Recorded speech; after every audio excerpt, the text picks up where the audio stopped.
자, 시청자 여러분 안녕하십니까? 안녕하십니까? 자, 주요 현안들에 대한 제 뉴스 브리핑 유튜버 댓글이나 블로그 댓글을 심층 분석해서 뭐 심층이라고 할 것도 없습니다만 말은 심층하는 척 해야지. 네. 심층 분석해서 들려드리는 ombudsman 코너 진행하겠습니다. 오늘 첫 주제는 이정현 대표가 네. 그 뭡니까? DJ 정권에 대한 비협조, 또 노무현 정권에 대한 탄핵, 노 전 대통령 탄핵, 그리고 호남 차별 등에 대해서 국회 새누리당 대표 연설에서 사과한다 이랬는데 그거 보고 어떻게 느끼셨어요? 참. 혹시 수리탄 깔라고 한 거 아닙니까? 아니, 사과탄 같은데요. 아, 사과탄 하나 깝시다. 네. 내가 군대 있을 때 예. 탄약 사령부에 근무했거든요. 아, 네. 우리 회사가 아니다. 우리 군대가 그 군대가 회사가 좀 헷갈렸어요. 사실은 삼양화학 창고였어. 아. 그때가 80 저기 그 7년 한참. 그 6.29 예. 참 전국에 데모하는데 체류탄이 똥이 나가지고 그러게 말이죠. 자 군사과인데 예. 그거 좀 제대로 저기 재고 못 맞췄다고 깜빵 갈 뻔도 하고 개고생을 했습니다. 근데 요즘 분들이 사과탄을 모르실 거예요. 자, 이 총류탄이라고 총 끝에 꼽아갖고 캔 네. 같은 거 빵 위로 쏘는 거는 그거는 이 체류탄 종류 중에 총류탄이고 사과탄은 동그래갖고 동그란 과일처럼 생겼어요. 그죠? 예. 진짜 사과 같아요. 예, 그리고 거기에는 핀이 꽂혔어요. 예. 수류탄처럼. 그래서 핀을 뽑아갖고 요렇게 던지는 게 사과탄이고. 사과탄이죠. 그래서 제가 한때 데모를 할 때 제 이 로망이 사과탄을 받았어. 받았어. 다시 던지는 거였는데 왜냐면 영화에 미국 영화에 보니까 예, 이차되죠. 있죠. 그게 억수로 멋있더라고요. 예. 수류탄 날라오는 걸 받았어. 그래서 나 한번 받아볼 거라고 앞에서 그걸 갖다가 잡으려고 얼쩡얼쩡했는데 진짜 앞으로 탁탁 굴러 들어오니까 못 잡겠더라고. 아, 큰일 나죠. 그거 잡았다가는 거기 터졌다가는 뭐 정말. 우리가 또 사과탄 이야기 자, 좀 읽어주십시오. 예. 좋은 날님이십니다. 지역을 위주로 투표하는 가짜 민주주의 나라가 지역적으로 기준도 없는 피해 운운하며 사실상 존재하지도 않는 그 피해는 무슨 피해인지 아직도 더 빼먹고 싶으냐.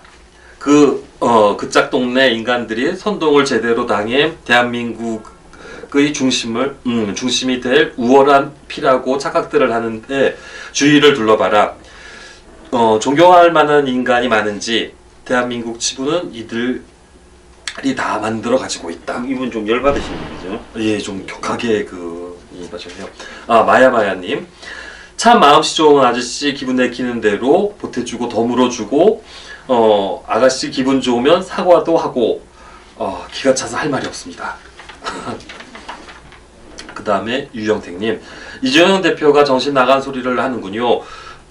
부정부패의 달인에다가 오늘날 온 나라를 시대착오적 이념 대결 구도로 몰고 가 무정부 상태로 만든 원흉이자 장본인 김대중이와 노무현이에게 대해 협조를 안 한 것을 사과한다고.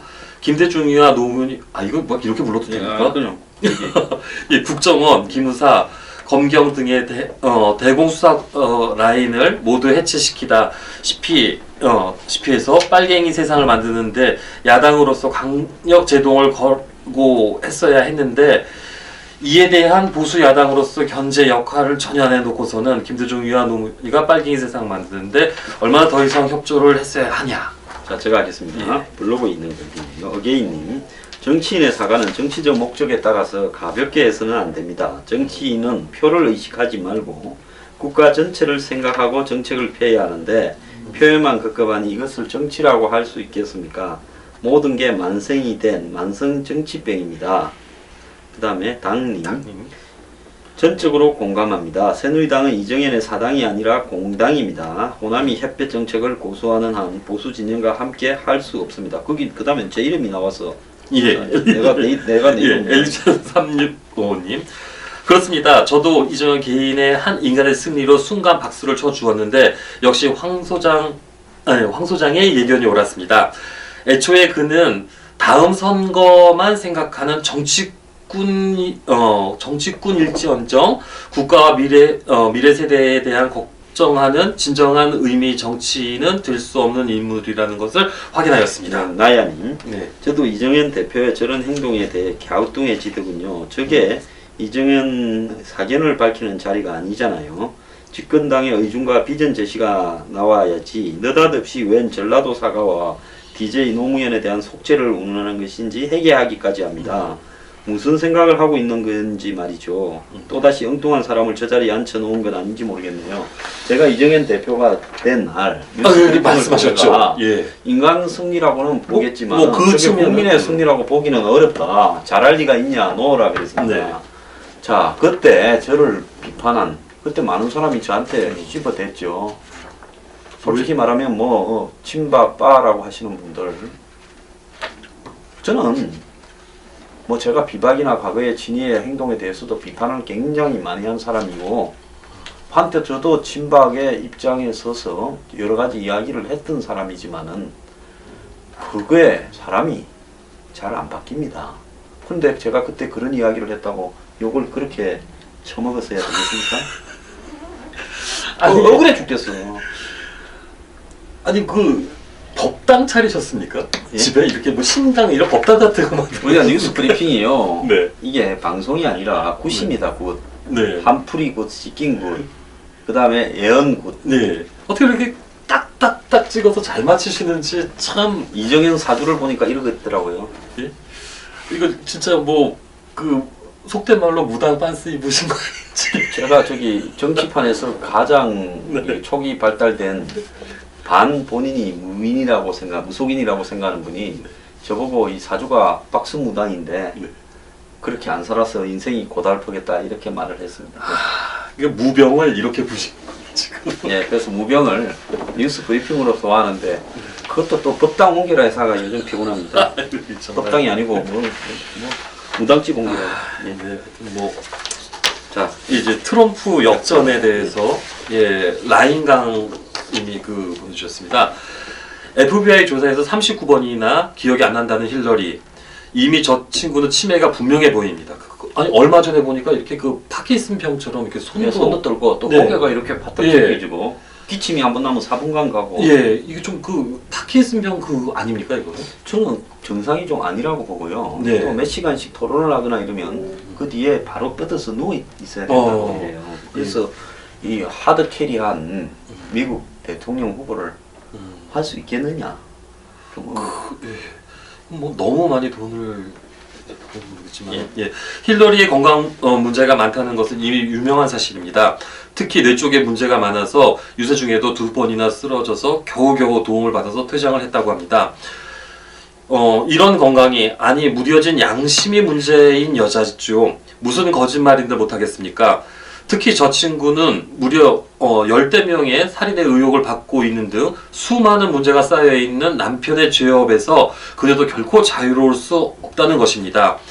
이런 몇 가지만 제대로 터져도 저 친구는 결코 대통령이 될 수 없고 백악관은커녕 교도소로 직행해야만 하는 추악한 중범죄자죠.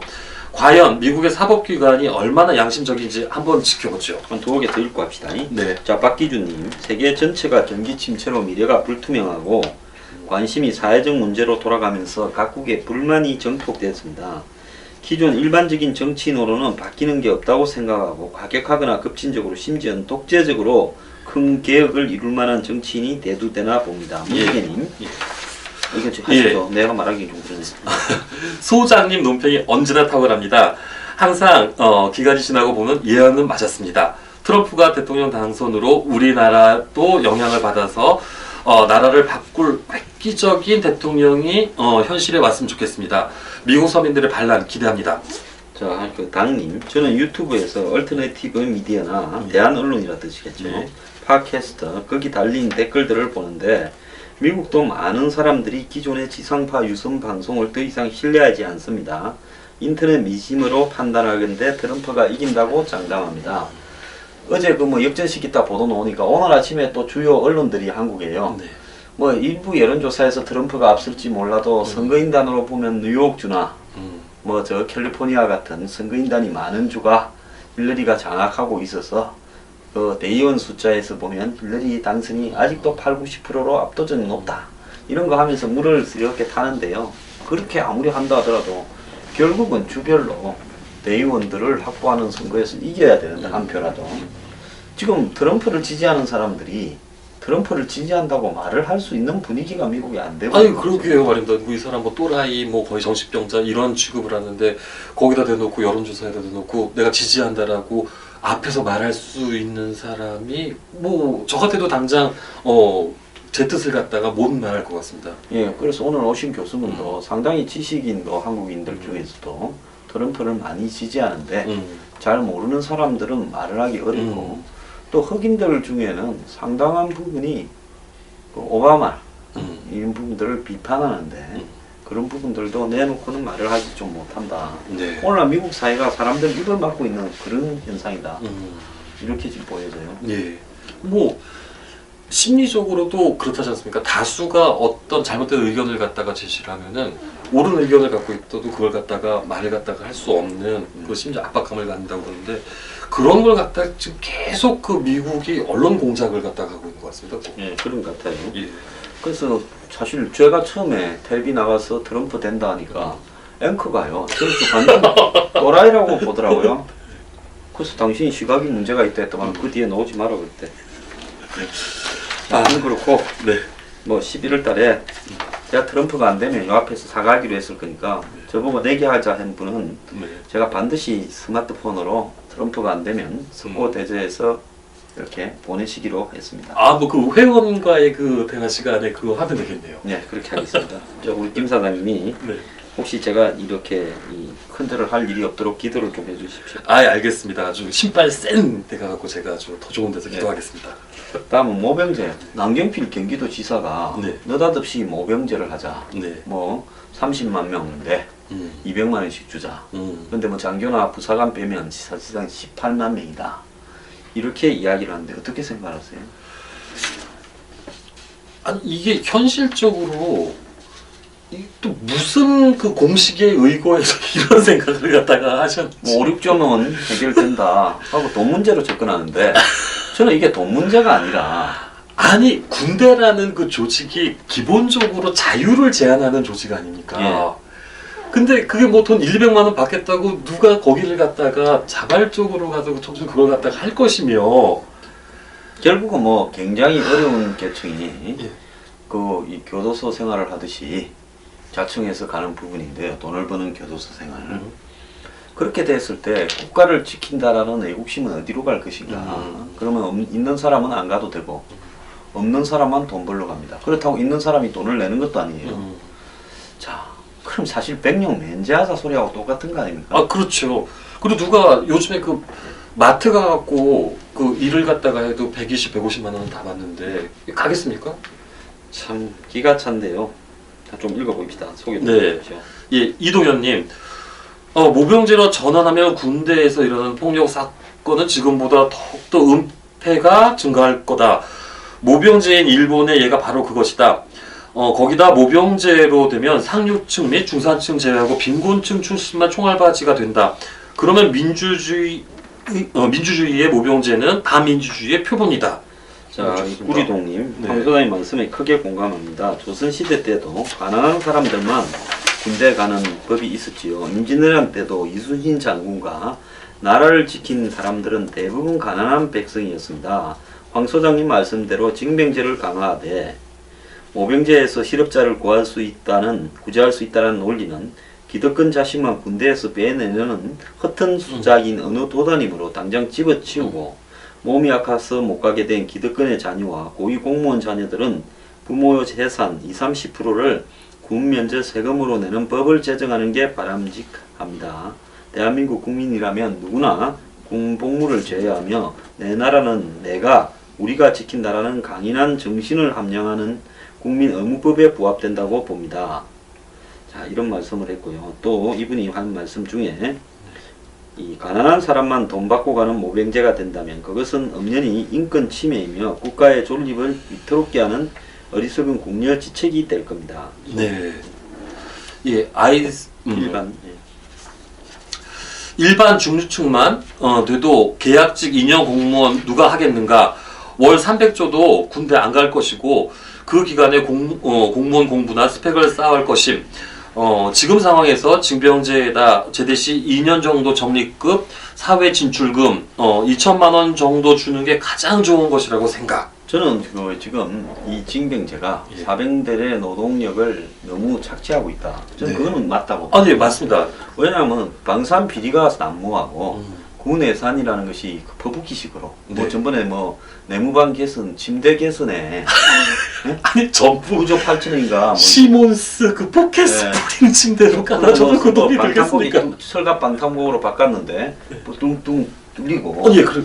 이런 비리가 만연한 속에서 사실은 병들에게만 희생을 강요하는 것은 잘못된 것이다 라는 건 공감을 하고 병들 월급을 점점 현실화해서 졸업을 하게 제대를 할 때 적어도 학자금 빚이라도 갚을 수 있는 부분을 모아주는 것이 맞다 이렇게 생각을 합니다만은 그래도 모병제는 안 된다 이렇게 생각합니다. 예. 예. 키메이 세인트님. 1차 한국 전쟁 때는 나라가 낙동강까지 밀리자 젊은 남성들을 마구잡이로 잡아다가 전쟁터로 보냈다만 앞으로 일어날 2차 한국 전쟁 때는 징병을 제대로 할 수 없을 뿐만 아니라 현역병까지 도망가는 사태가 벌어질 것이다. 해주셨습니다. 자 그리고 예. 이 글로리님 적극 동감입니다. 네. 분단 국가의 현실에 모병제는 절대로 안 되고요. 이 모병제로 군대를 가게 되면 이 나라는 심하게 말하면 양반 노비 신분으로 나뉘는 사회 현상이 생겨납니다. 가난해서 돈 벌러 군대 가는데 욕심이 생길까요? 남경필 지사는 우리 국민의 속성을 전혀 생각 안 하고 본인 대통령 될 생각만 하는 거죠. 네. 저 밑에.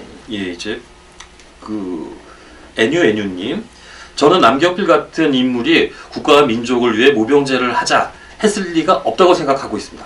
또 뭔가 시커먼 꿍꿍이가 있으니까 저런 소리를 하고 앉았구나 싶었습니다. 황 소장님 말씀대로 자금의 대한민국의 안보 상황은 모병제가 적합하지 않으며 현재 착취다시피 하고 있는 군인들의 복지를 개선해야 된다고 생각합니다.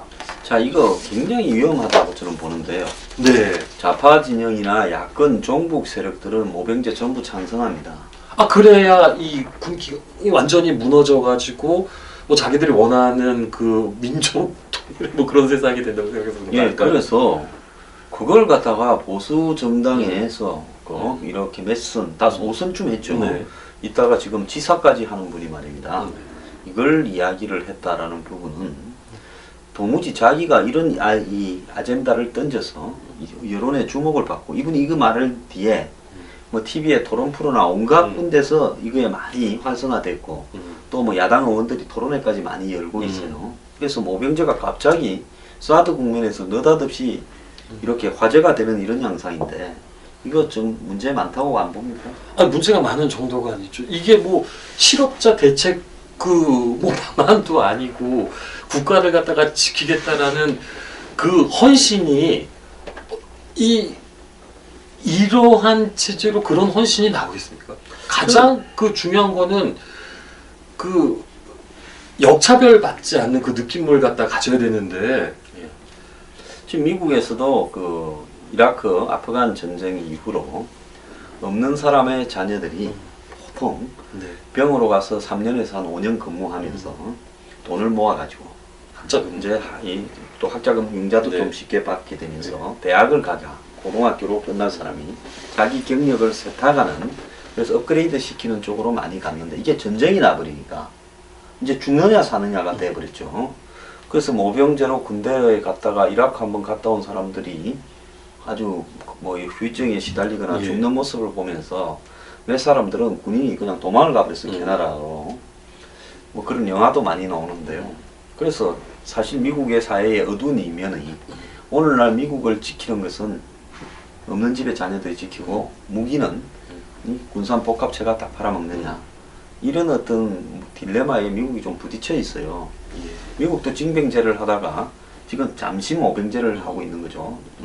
최근까지 73년까지 징병제를 했죠. 월남전이 끝나면서 모병제로 전환했는데 자 이런 부분이 있기 때문에 적어도 이 병력이라는 것은 국민 개병주의로 가야 있는 사람도 없는 사람도 다 지킨다. 오히려 지금 있는 집에 자녀들이 많이 안 가거나 또 좋은 데로 빠지거나 이런 부분을 갖다가 막기 위해서 더욱더 병력 징병 문제를 투명하게 해야지.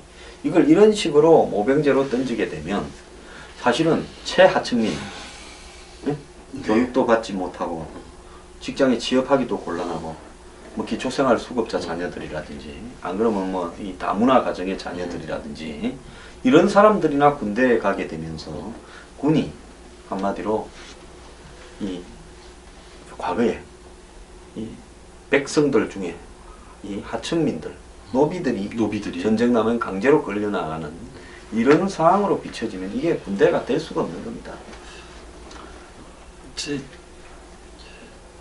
정말 무기도 버리고 이제 도망가기 바쁜.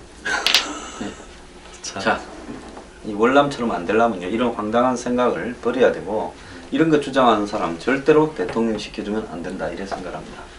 그 사과탄 필요할 것 같은데요. 자, 사과탄 모병제 주장하는 대선 후보한테 네. 우리 김문현 대표가 내년에 몇 개 던진답니다. 자, 여러분 오늘 네. 무전면 코너 이렇게 마치겠습니다. 예. 김문국 대표님 감사합니다. 예, 고맙습니다.